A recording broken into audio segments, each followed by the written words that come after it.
All right, we will start now. A very warm welcome to all of the attendees. I know you must be busy working from home and all other stuff also. Let me introduce myself. My name is Harshal Chadwa. I'm a chartered accountant since 20 years. I was earlier working with Citibank for about 8 to 9 years. I was in various functions, and the last function was credit risk management services. And I was a AVP there when I quit. After that, I started my own practice since last 5 years. And what I'm doing right now is mainly doing financial advising and consulting and tax audits and statutory audits. Let me explain what this session is about. I wanted to make this session as informative and as useful to everyone, not just a salaried person or not just a businessman, because most of the webinars right now going around are on the topic of how to manage the business crisis, etc. So hope at the end of the session, you get to know certain basics of financials and information management. And you have some level of discipline with you, financial discipline with you at the end of this session. It may get dry, so please bear. I will take up questions at the end after the presentation. First few slides will be on information and the last few slides will be on the financial part of it.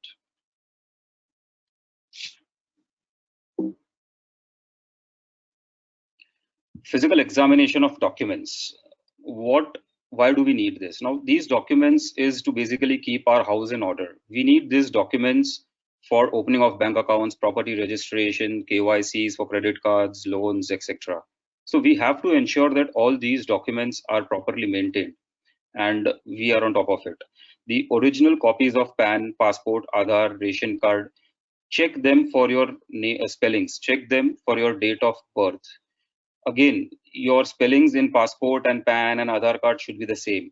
Even if they are not same, there may be a problem. Passport PAN link may not happen, passport Aadhaar links may not happen.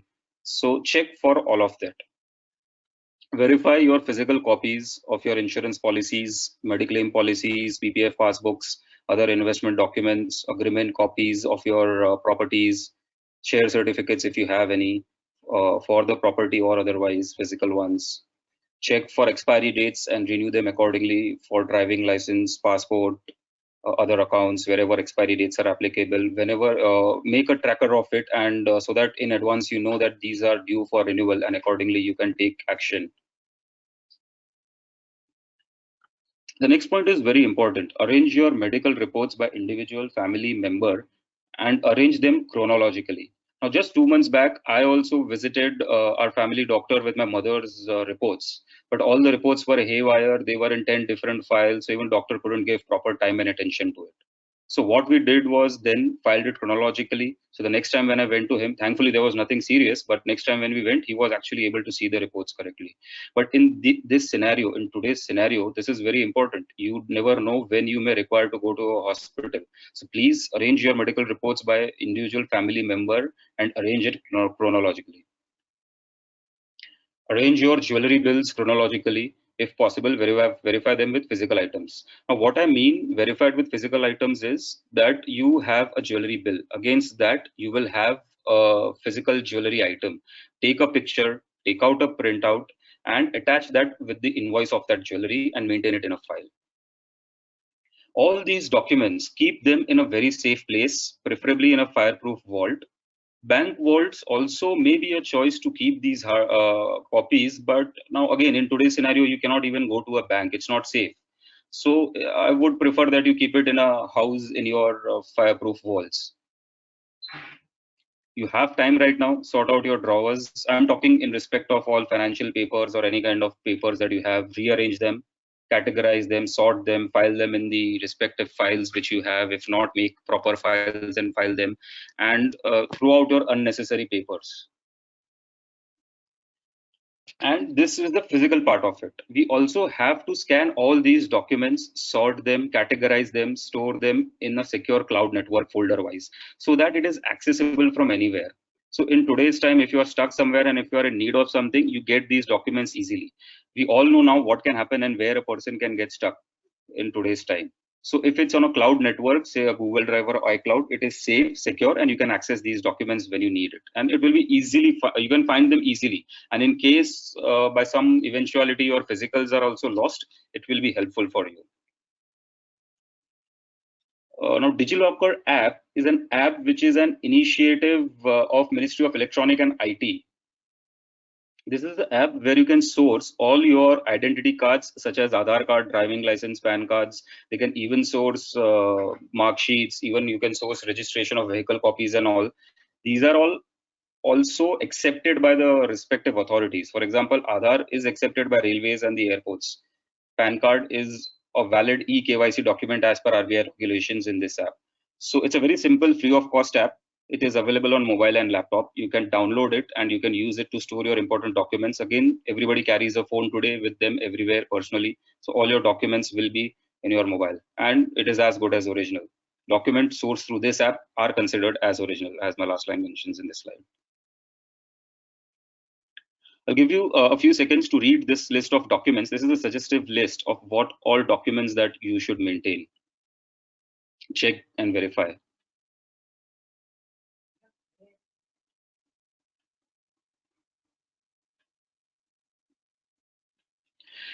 In the end, I have mentioned personal taxation papers also, like bank account statements, receipts of life insurance policies, mediclaim policies, proof of other investments, etc., TDS certificates. Now, these all will be required for you at the end of the financial year to give it to your CA to file your return and other stuff.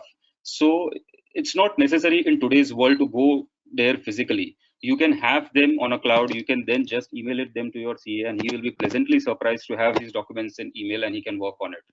We as a practice, since last 1 year or so, anyways, we don't work from home. We do have an office, but we have made it a point that all our required necessary documents are there on the cloud, so that they are accessible from anywhere, anytime.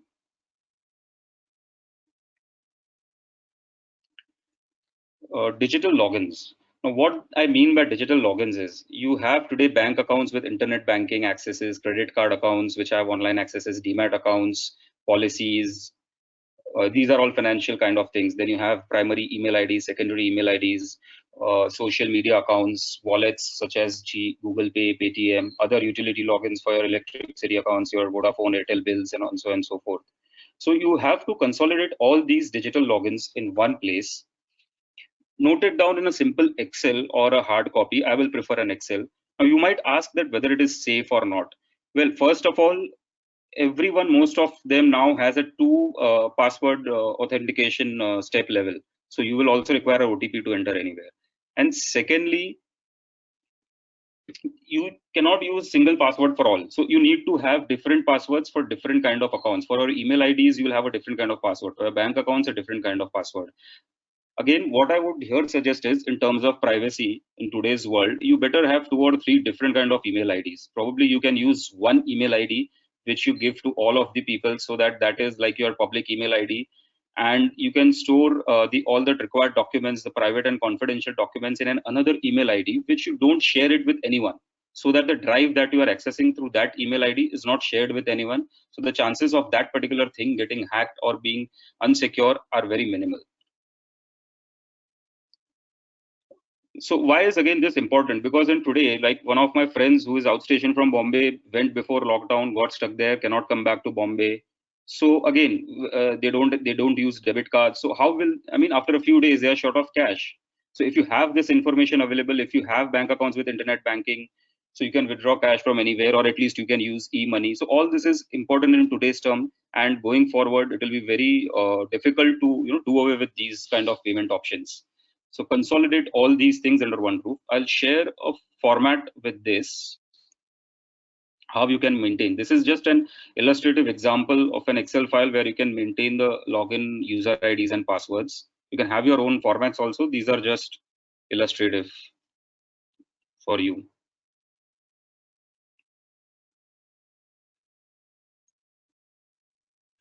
So the earlier list mentions customer in bank details. It mentions customer ID, account number, because bank accounts have a different customer ID, different account number. They may have transaction. A few of them may have transaction passwords. So you have to maintain your formats accordingly.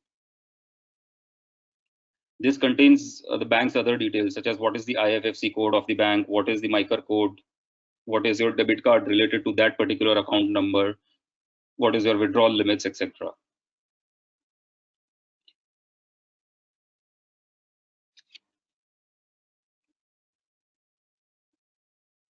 Review of nominations. Now, the first line itself is nominee equals to trustee. So nominee is not a beneficiary, is not a successor. You may appoint a successor as a nominee, or you may appoint a beneficiary as a nominee. What are the advantages of having nominations? Ease of procedure in case of death, peace of mind, and instills a sense of security in family members. So please review your nominations. Review your nominations for your bank accounts, insurance policies, demat accounts, your share certificates of your property where you stay with the society. If it is not done, please right now after the lockdown, please get your nominations filed. So in case the society is not taking up for your nominations, for example, just write a simple application saying that I nominate so and so person on my behalf for the purpose of nomination. Take an acknowledgement from there, be it a society, be it your bank account or wherever. So if they are not accepting your nominations, you can simply just file an application with them. An interesting point is that again, nominations for emails and social media accounts are also being used today. Today, I think Google also will ask you, whom do you want to nominate in case of your death, whom to reach out to, or who should have access to your accounts, your digital accounts. So look into that also, review that and nominate someone over there also. Proper selection of nominee. Again, what do we mean by proper selection of nominee? Today, if you are a 40-year-old, 50-year-old, and you nominate your parents for something, it may not be good advice, because they may not outlive you. You will outlive them. So a nominee should be a person who will outlive you in most of the cases. So your children, your siblings, or those kind of persons should be your nominees. So proper selection of nominee is also there, and you should review and change the nominee in case you think that the person whom you have nominated is not going to outlive you. Ensure the KYC documents for nominations are also properly filed everywhere. If not, keep a copy and give them to the respective agents, whoever you want to.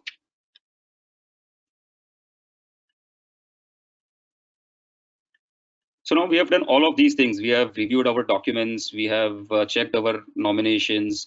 All this has to be informed to your family, where you are keeping your digital accounts, your passwords for them, and all that. This exercise again will not be as important if you don't share it with your family. The purpose of doing all this is, one of the purposes, that your family is well informed in case of any medical emergency, in case of death. You may be not be at your home for various reasons, like in today's time a lot of people are stuck in different cities. They were traveling and now they are not able to get back home, but at home your family needs those funds. Probably they need to renew your KYC documents. The reasons can be again different for why they need this information, but you not being there, they should have access to the information. Most important financial affairs they should know. So your receivables and payables, regularly keep them informed. Whom do you have to receive money from, whom do you have to pay to. Necessary information available in case of need. So in case of any untoward eventuality, necessary information is available to them. Location for document storage. Where have you kept your physical hard copy, where you have maintained all this, or where have you kept it on cloud? Probably share them that. The best thing is that I would recommend is that document the procedure to be followed in case of emergency, or explain it to them that something happens and for some reason they want to access these documents, these funds or whatever. What is the action plan that they need to do? Document that, explain it that to them, so that the family is in no trouble in case when required.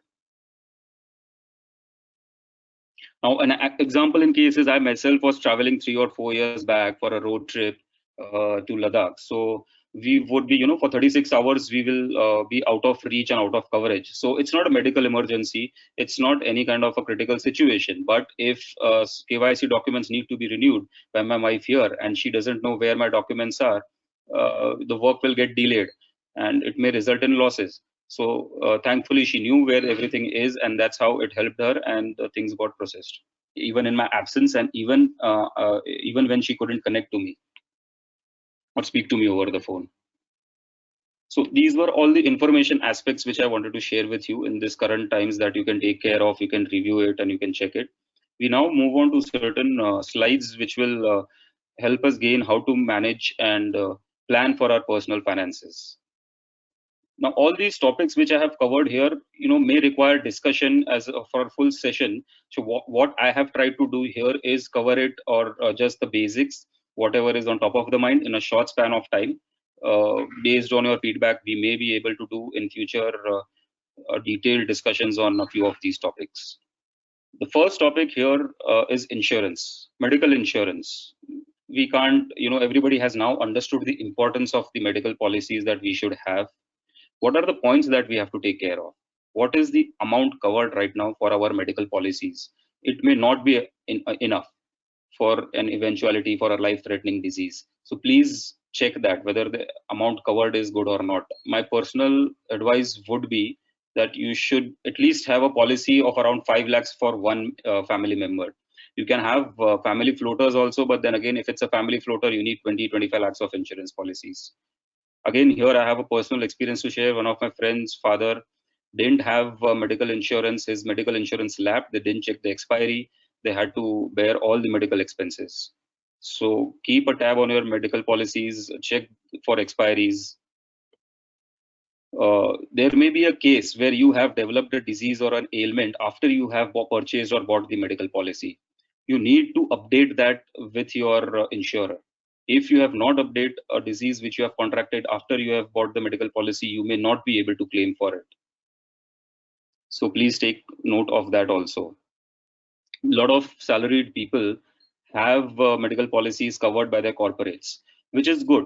But the problem in that is tomorrow you may retire at 45, at 50. At that point in time, these corporates will not cover for your medical policies. So at that point in time, at that age, for you to buy a new medical policy will be expensive. So check that and try to buy a own personal medical policy as well from now on for you and your family members.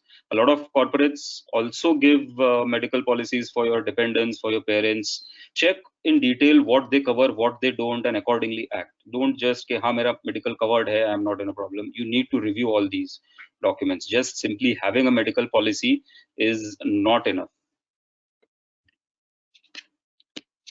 Life insurance policies. Life insurance policies, again, my advice is that it should be there. Most of you should be having, would be having, but the earning member of the family should have a life insurance policy adequate, and the cover should be adequate. How do you determine the cover? The cover should be such that the current earning that helps that family to run, or the spends that the family incurs, is to be covered. So if your lifestyle is, your lifestyle expenses basically should cover the amount that you're covered with. Now, there are different types of life insurance policies. There is term insurance policies, there are endowment policies. Term insurance policy only covers your life risk. They don't give you anything in return when the policy lapses or in any eventuality of death. Endowment policies offer you a return after 25, 30 years based on what the policy is about.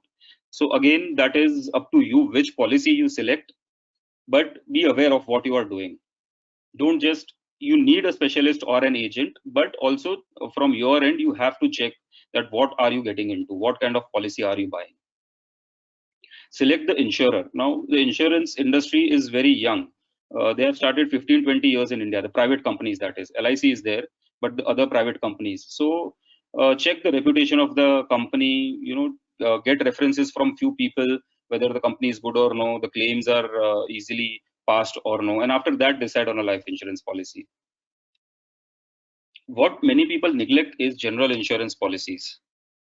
General insurance policies for car is mandatory. So yes, you may have for a car, but for your properties or for your other valuables, your machineries or your certain items of certain valuable items, you need to have even general insurance, which will cover you for theft, accidents. Nowadays, policies cover act of God, comprehensive policies cover act of God for earthquake, floods, etc., something like that. So review all this, review all your existing insurances, whether you need any new policies for any matter or not. This is just a simple format of how you should maintain your policies records. Name of the policy, who is the nominee, what is the sum assured, your premium dates, your premium amounts, date of maturity, etc.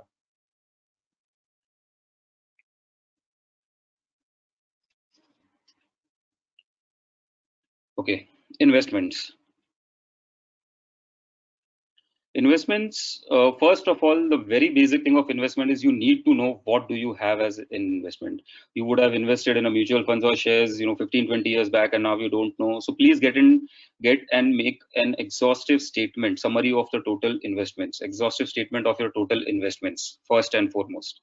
Once you know that what and where have you invested, only then you can do a review or you can proceed further. After that, to review it, you have to monitor the value of the investment. What was your purchase value at the time of purchasing that investment? What is the market value today? That only will be after knowing that only you will be able to judge whether that investment is giving you any returns, whether to still be invested in that particular item, or probably you can sell that off. It depends on all that, but you have to review it. You have to know the data first to take any action. You might have once you make a summary of investments, you also need to maintain a tracker that what investments are getting matured. Whatever investments that are getting matured in the near future, you have to pre-plan that what are you going to do with that amount. If you don't pre-plan, the amount comes into your bank account, you'll just simply spend it. However, if you pre-plan it that once this amount comes, I will going to invest in so and so particular shares, I'm going to put it in so and so property or whatever. If it's pre-decided, the money will not go as expenses, and your capital will remain. Review the interest rates of your investments. Sometimes your FDs may give you better returns. Sometimes you may feel that share market and mutual funds are doing very good. So you need obviously to diversify. I'll take that up later, but you also need to know what are the current interest rates, whether they are in par or at par with what other banks or other companies are offering. Check other investment opportunities available, that if there is an FD with an X bank, whether you are able to liquidify it and keep it with another bank. So you have to review. Obviously, there is a case here that the more risky the investment, the higher the rewards you will get. So higher risk, high returns, low risk, low returns is what you would have heard, which simply means that if the investment rate is small or your interest rate is less, the asset is more safe, the investment is more safe. And if not, then vice versa. Once you know what your investments are, you have reviewed the investments, how do you plan for the future for your investments? Fix an annual amount for investments. Most of us will know what is my salary, what is my business income going to be for the next year. Okay, so you estimate what is your income.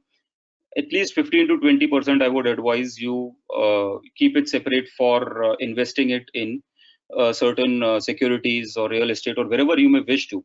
But you have to fix an annual amount first, that I'm going to invest 15% of my income this year in XYZ investments.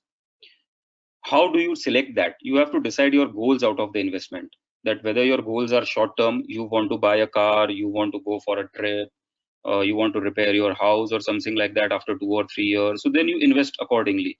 And if you want to invest long term, that is for your retirement or for your children's higher education, invest accordingly in assets which will mature after long term, so you can park those in mutual funds or something like that. Again, this topic is very vast, very diverse. I'm just touching it based on the basic level, what we should do to the bare minimum.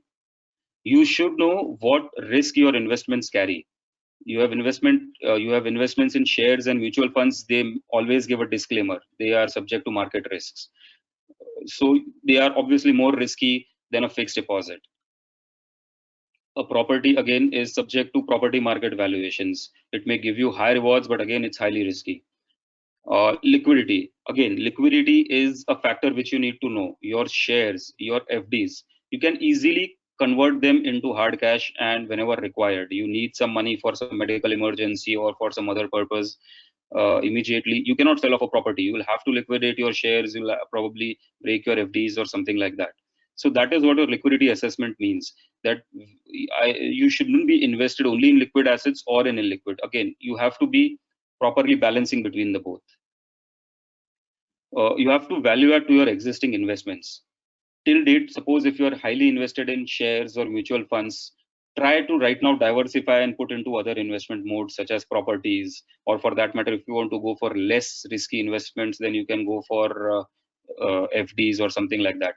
If you're highly invested in if you're highly invested in properties, then this is a good time that you can see if the share market is down, and if you want to buy some shares, do that.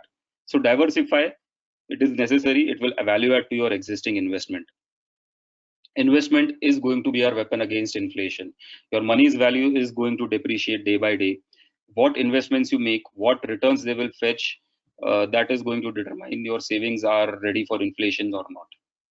So please invest carefully and review them.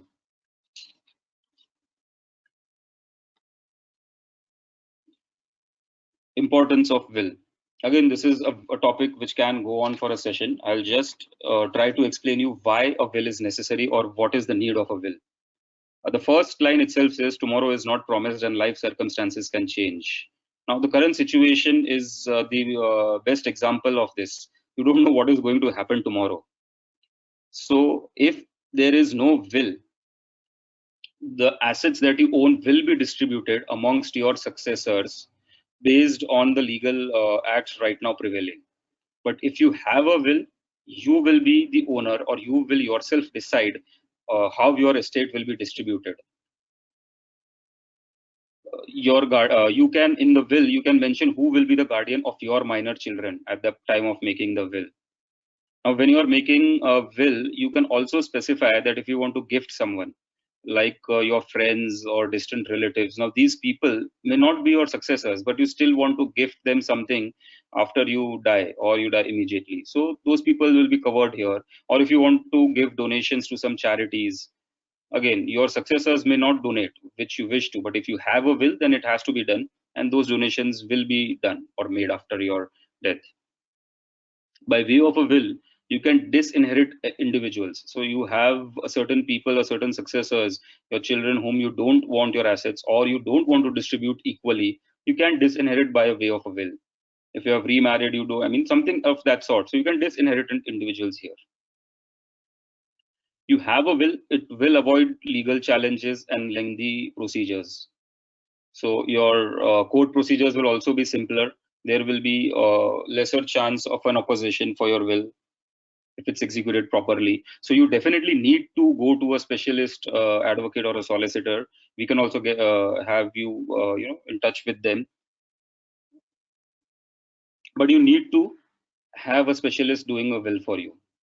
The will also entail you to make a summary of your assets automatically. So you will also get to know that what all do you own and how do you wish to dispose that of. Not dispose it off, sorry to say that, but how will you give it to, how will do you want it to be inherited, or who do you want it to be inherited by? Once you have made a will, it is also necessary that you periodically review it. What you wish today may not be true that the same thing will be applicable after 1 year or 2 years or 3 years. Your wives may change, or persons whom you have nominated in the will, they may not be no more, whatever reason. So you have to keep on changing who are the beneficiaries in the will. It's better to have a will registered, and it's obviously of utmost importance that you have the confidentiality maintained of that will. None of your successors or even your near and dear ones know that what you have done in the will. What to include, what not to include in a will, again, seek a specialist. There can be an entire session in which we can keep on discussing this. But it's very important that you have a will in today's time. Now, a lot of time, this starts our financial segment now. This will include more of numbers and financial planning and stuff, the next few slides. You may have heard your CAs or a lot of people saying net worth or use the words such as capital. What do you mean by a net worth, or what do you mean by assets, liabilities, and all that? It is simple. It is very simple in a layman term. What you own today, what do you have today, minus what do you have to pay someone, what do you owe today, is your net worth or is your capital. So on the right hand side, I've just given a simple format. Whatever you own, that is your properties, your shops, your shares, your deposits, your jewelries, your bank balances, that all is your asset. Minus whatever you owe to banks, whatever home loan, car loans, personal loans, whatever you have to pay, all your liabilities. Once you do that, whatever remains is your net worth, is your capital. So personal financial planning. Financial discipline will go a long way in ensuring a secure and a prosperous, happy life. Now I'm listing down a simple few steps that what a individual should do to maintain or record their financials and analyze it. Simple thing, net worth statement is what I showed you earlier in the earlier slide. What do you own versus what do you owe? So list down your assets minus what are your liabilities. That will give you an as of date, what do you own? Once you have that, you budget what is your annual income going to be, what is your salary going to be, or your seasonalities of your businesses. You can obviously judge what is your annual income going to be versus what are your expenses. Again, by past trends, what are your monthly bills? You can estimate what they are going to be. Break these income and expenses into categories. I have a slide which I'll keep on shuffling with this one and the other one. This will give you that this is a table where I've done a personal financial budgeting. It's just an illustrative format. You can use whatever is comfortable to you. But here I've broken up, either you earn income from salary or businesses, you have income from interest and bonds, you have other income. In the expense side, if you see, I've categorized monthly bills, rent, salaries to servants, out of pockets, entertainment.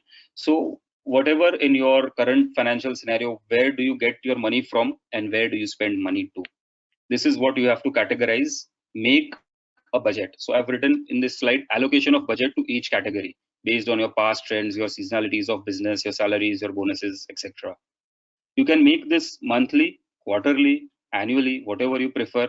I would say you start with monthly, it will automatically be converted into quarterly and annually.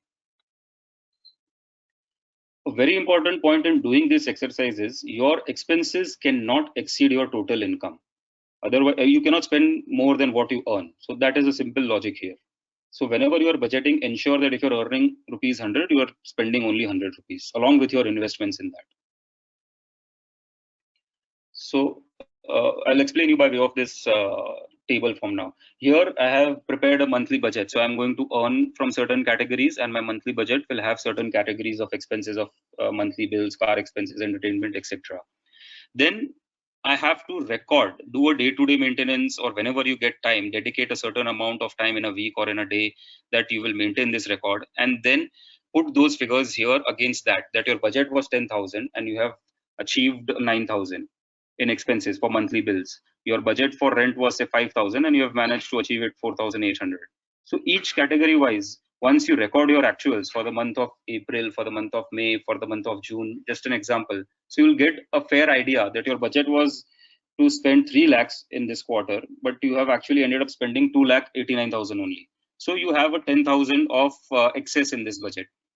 However, why the categorization, which I told earlier? Now, if you see, the entertainment expenses shows a negative of 10,000. So you will figure that you are probably spending more on dining or probably going out more to local outstation trips or something. So then you can come to know that I need to cut down in the next quarter or in the next month on this particular category of expense.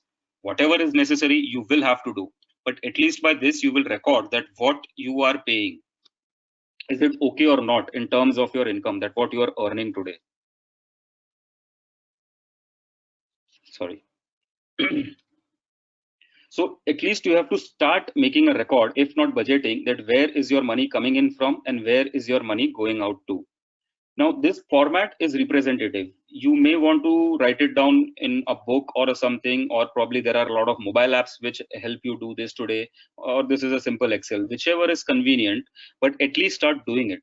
This will go a long way in ensuring that in future you know what your financial position is, which will help you to achieve your other goals in life.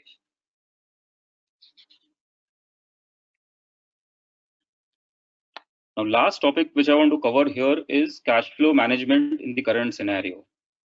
Right now, these are uncertain times. You don't know whether the lockdown will continue only for next 10 days. It will be a rolling lockdown for another few months. What I am advising here is that for the next 6 months to 1 year, you estimate what your expenses are going to be. Once you estimate what your expenses are going to be, you categorize them again. What are your necessary expenses? What are your comfort expenses? What are your luxury expenses? Your necessary expenses will be your groceries, your essential items. Your comfort expenses will be your internet, your subscriptions, your repairs to electronics or furnitures, buying of mobile phones, etc. And luxury expenses will be something like buying a car or something. After that, once you have done the estimation of expenses, estimate from where you are going to generate the income in the next 6 months.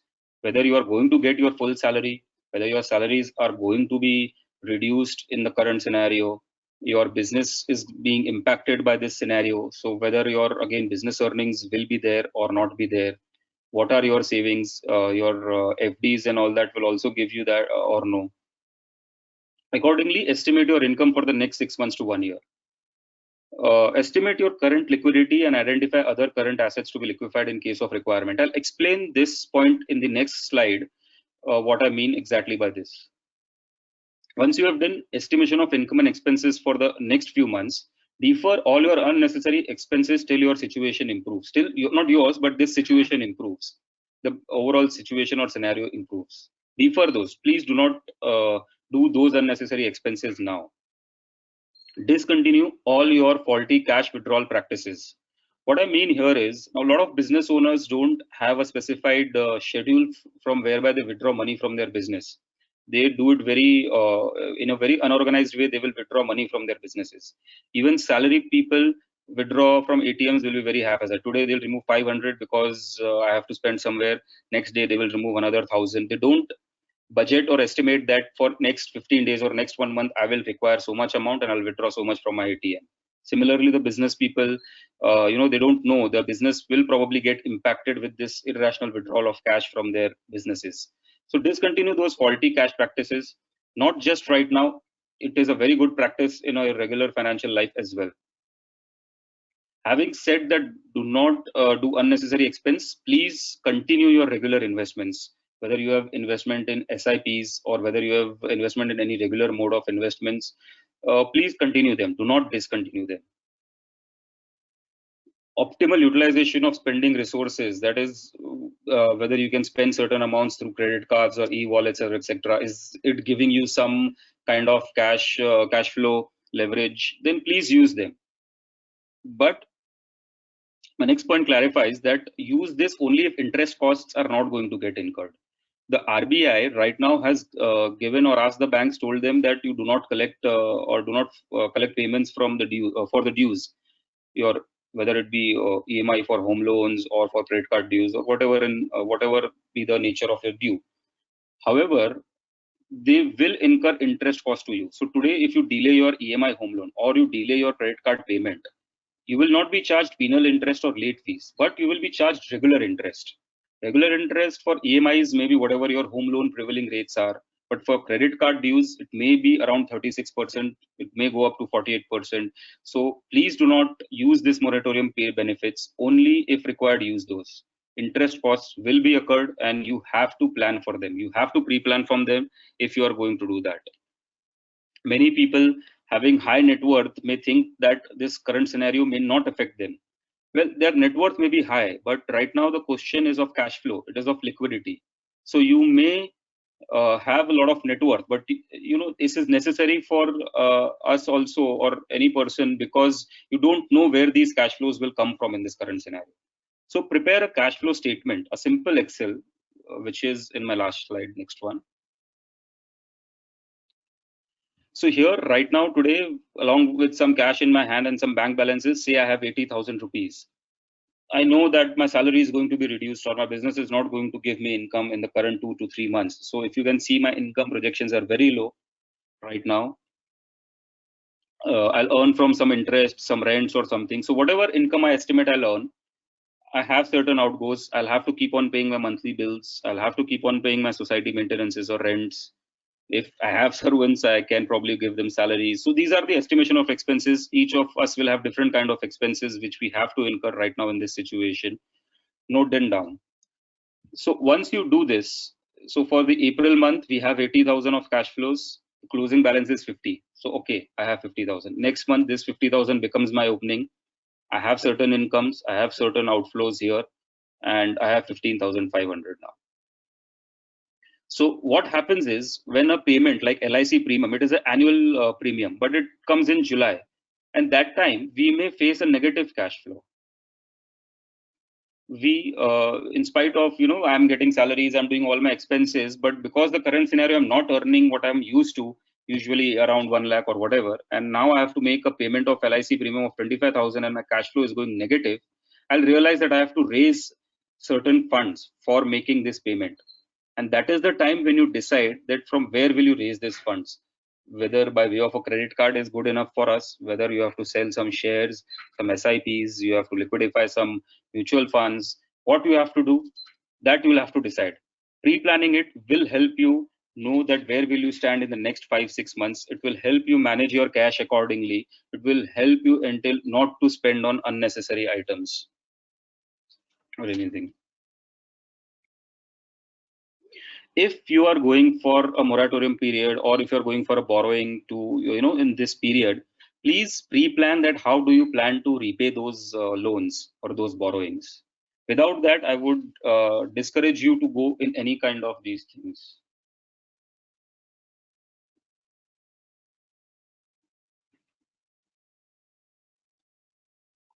So that was it. It was a small slide. Let me conclude by saying that as we are right now maintaining all our hygienes, we need to maintain the financial hygiene as well. We need to build a financial discipline in all our lives, not just now and hopefully for the rest of our lives, which will help us to stay safe, stay healthy, and stay prosperous. Please, I'll now open up for certain questions. 1 second.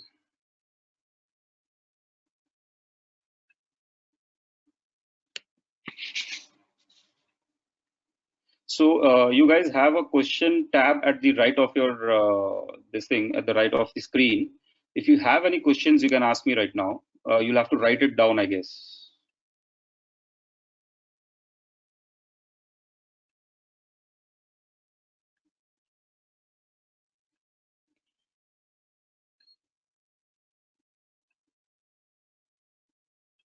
I'm seeing one question from PD Shah. Can you explain family floater? Medical policies have family floaters whereby say you are insured for 25 lakhs. This amount is usually can be used by any of the family members, not just yourself or not just your wife or your children or your spouse, depending on who gets in that particular year. Now, in detail, obviously, you'll have to consult a specialist, your medical insurers, but they have family floaters. The main thing here is the amount gets fungible. So you are not covered for a small amount for say like 5 lakhs. You're covered for 25 lakhs. All your family is covered for a 25 lakhs. Point in case here being that usually we don't expect all of us to be ill together. So in a particular year, if a person is ill and he needs medical claim, next year somebody else needs, you can actually go on for a bigger amount.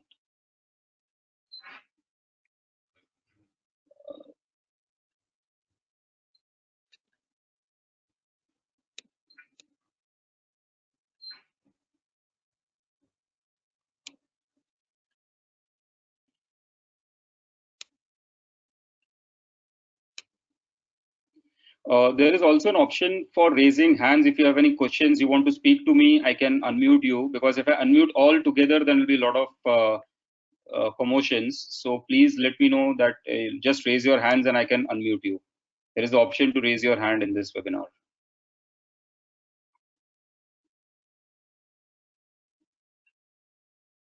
And hope I have answered the question on the family floater.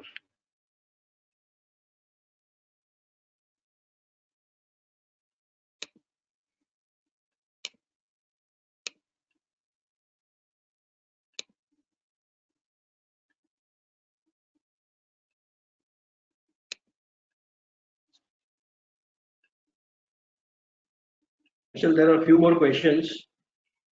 Yes.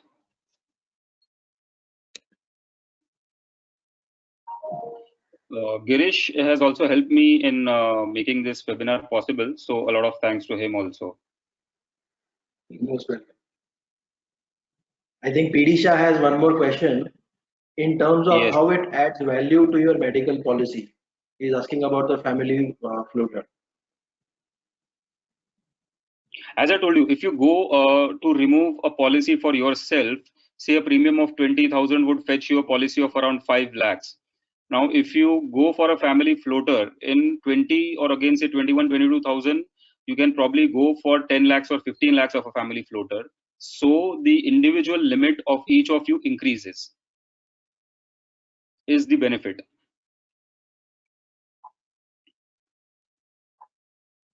Okay. The next question is from Karan Modi.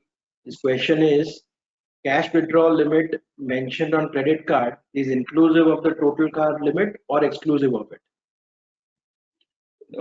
It's inclusive. So says your credit card limit is 1 lakh rupees and your cash limit is 20,000. So your card limit is not 1,20,000. Your card limit is still 1 lakh. Your cash withdrawal limit is part of your overall limit. So that 20,000 is part of the 1 lakh. Again, I'll just like to add here that the credit card withdrawal from ATM has a cost attached to it. You have to bear certain interest expenses based on the card which you are using. Okay. Next question is from Gaurav Rajgor, and the question is, if I'm doing the financial planning for first time, should I take help from certified financial planner? Yes, Gaurav, I would advise so. It depends again what your background is. I'm not aware of your background. If you are from a commerce background, then you may be able to do it yourself with certain simple pointers. But it's better if you're doing it for the first time. It is better that you take help from a financial planner, not necessarily certified. You can take help from a financial planner. And depending on your experience and feedback, going forward, you yourself can independently do it later on. Okay. Gopal Chitalia has a question, and the question is, I have just started earning as a newbie beginner. What do you suggest on which places to invest? Which places to invest? Okay. See, I'm not an investment advisor per se. So I'm not understanding your question as to you have just started earning. So you want to start savings. What I understand is that you want to start doing some savings, and where do you investment? Where do you do your invest? Where do you invest your money? So you have to be, since you are young, you can invest in risky assets such as shares or mutual funds. At your age, I wouldn't advise you to put or park money in FDs. You can go for SIPs because you are earning regularly. You can systematically invest that money in mutual funds. That will give you a good return, is my advice. Okay. Anigala asks, in my 20s, at a stage of just starting my career, where would you suggest me investing as a start? The same question as Gopal. Maybe you have It's a yeah, same answer the or same. you can. And what we can probably add here is if your income is higher and if you don't own a property, you can probably look to buy a home for yourselves and start paying EMIs towards it. That is also a good investment. Apart from, obviously, I told you, shares and investments, you do not want a retirement fund right now. You are young enough to keep on working and earn more. So invest in more risky assets such as shares or mutual funds. Mutual funds are less risky compared to shares, but yeah, invest in those kind of items, I would say. Okay. Okay, I can see Amit the question Sethia now. Yeah. asks, can you share the Excel templates for maintaining records? Yes, Amit, you can get in touch with me. I mentioned my email ID as well as mobile number, and I'll share the Excel formats. Not an issue. Okay. The next question is from Shardul Chera, and the question is registration of a will mandatory? Does it ease up the process once the will is implemented?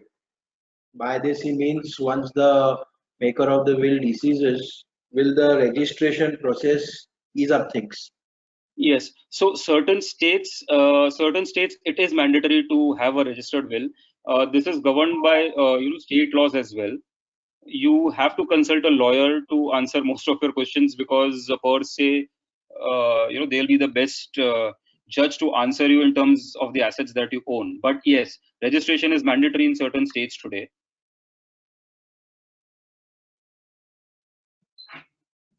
And Okay. it will ease off your legal. I think the second part was whether it will ease off. So yeah, it will. If you have a will, it will definitely ease off your legal procedures.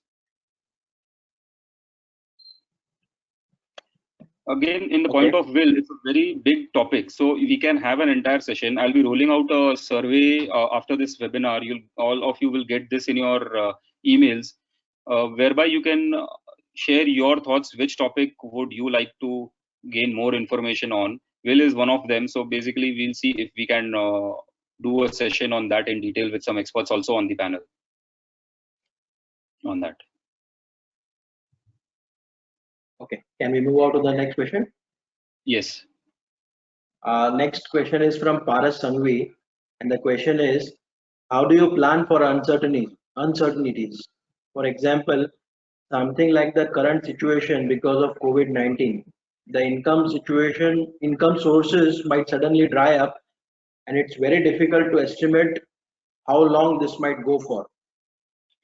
How to manage cash flow then? Yes, exactly. So that is what my last two slides were about, Paras, that you will have to first see, I cannot go beyond 1 year right now. So that's why I've tried to advise that we maintain a cash flow statement, try to make a cash flow statement today for the next 6 months up to a year.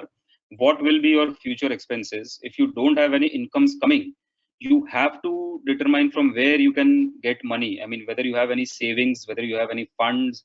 If not, then you will have to go for borrowings. But again, if you go for borrowings for your credit cards or for your personal loans, you will need to have a way or a plan for repayment of those things. This situation is dynamic. We don't know. I agree to you, and that is what I've tried to explain in the last two slides. That you have to judge what are your bare minimum expenses going to be, and where are you going to fund from them. Once you make that statement, you know where you stand, and if you are in shortfall, you will have to probably utilize your credit card balances, or you'll have to utilize your personal loans or something of that sort, and then probably try to make a plan that in the next 2 years or 3 years I'll bear this interest and pay it off. I'm in no shape or in no information I have that I can tell you how long this is going to be, but the best is to plan it at least for 6 months to a year. A year will be good enough if you plan ahead for a year.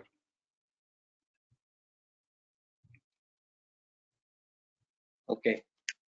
Those were all the questions that we have as of now. If you allow, can I add something to what you just said, Harshal? Yes, please. This COVID-19 situation has come as a very rude surprise for all of us, and there was no chance that all of us would have any chance of being ready for it. So, making a budget or keeping any income or extra money saved for this situation was never thought of. And such a situation in our life, we would have thought this is impossible. But now this COVID-19 has taught us one thing, that nothing is impossible. And rolling lockdowns might become a reality, might not, we are not sure. But this teaches us one thing, to not live on credit, to live out of our savings, which was India's base since so many years. Right. And it's a global impact, not just. Right. Yes. Yeah. Okay. We don't have any more questions further, Harshal. You may want to add certain things. Then at this, so before ending, I would just like to again conclude that maintain our financial hygiene, build our financial discipline. If you have any questions, please note down my email, and you can reach out to me on my contact number or my email. I'll try to explain best possible. We are sending a survey or a feedback form after this webinar, which will come into your email boxes, and you can reply to them, which will help us to again determine which probably next topic we can take up in detail. These were all the basics. We can go in these topics in detail. Hopefully you would have taken out something from this session today, useful and informative. And let's hope we have a webinar soon. Thank you all. I'll disconnect the meeting. Thank you all. Thank you.